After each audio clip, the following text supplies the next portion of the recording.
Hello. You must be Mrs. Maxim. You must be my lawyer. How do you do? As well as I can in this joint. Papa Squat. Tell me why you're here. I'd offer you a cigarette, but they somehow have managed to steal my stash. That's fine. I don't smoke anyway. It's bad for your health. What are you, a doctor? Mrs. Maxim, would you care to tell me in your own words why you are here? Certainly. My husband framed me. And why would he do that? Jealousy? Because I'm a star.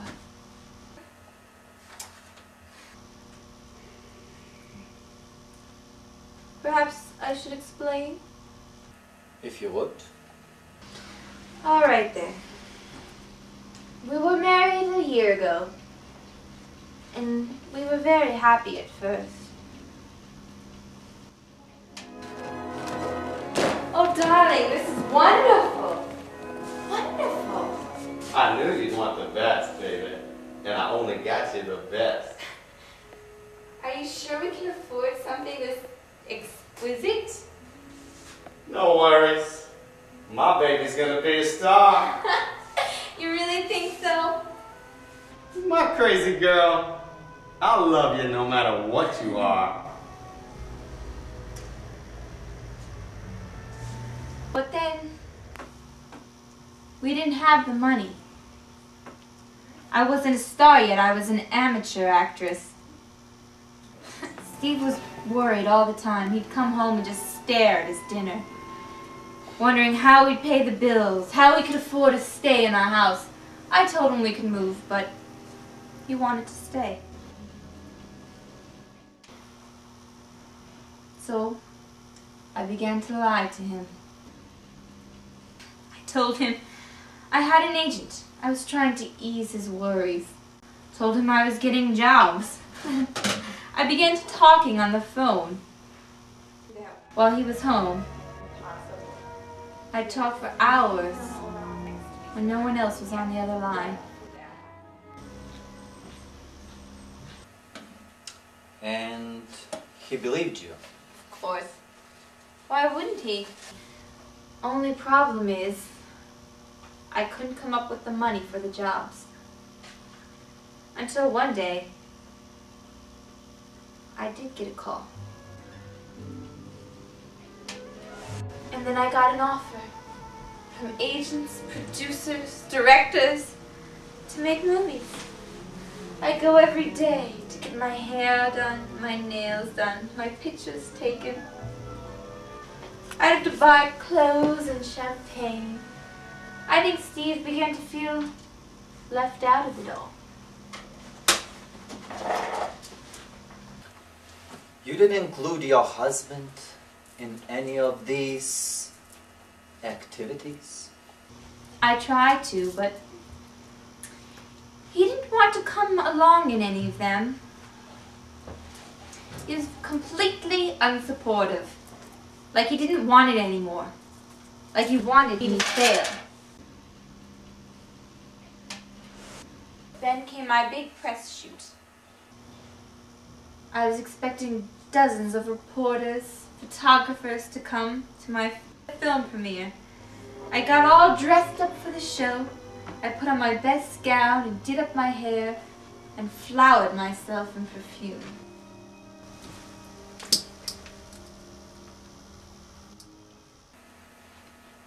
What happened? They didn't come. He told them not to come. Who? My husband. Who else would? He called the whole thing off, canceled my movie premiere. So you attacked him? Yes. Yes, I did.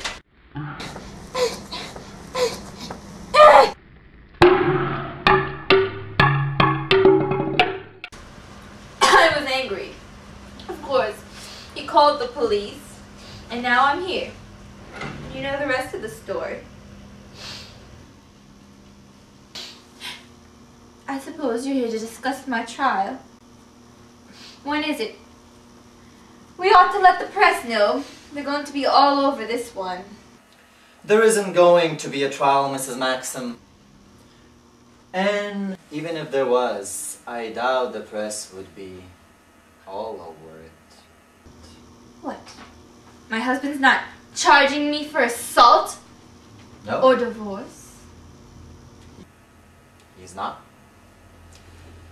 Mrs. Maxim, your husband didn't cancel your movie premiere. What do you mean? Mrs. Maxim, there was no movie premiere to cancel. There was no movie. There were no deals, no agents. I'm afraid you convinced yourself that your pretend career was real in order to protect your husband. I'm afraid it cost you your sanity. I'm not insane.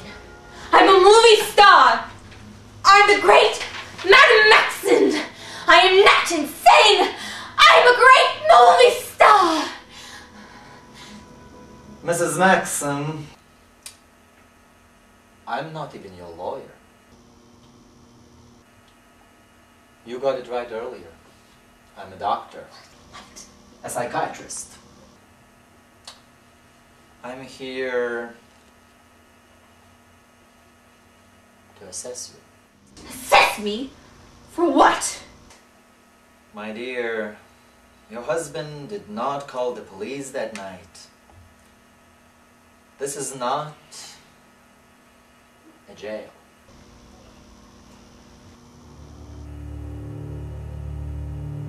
It's an asylum. No! No! It's not! It's not! It can't be! No! It can't be! I'm a star! That you are. To him, Mrs. Maxim.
Is that my line? I'm a star.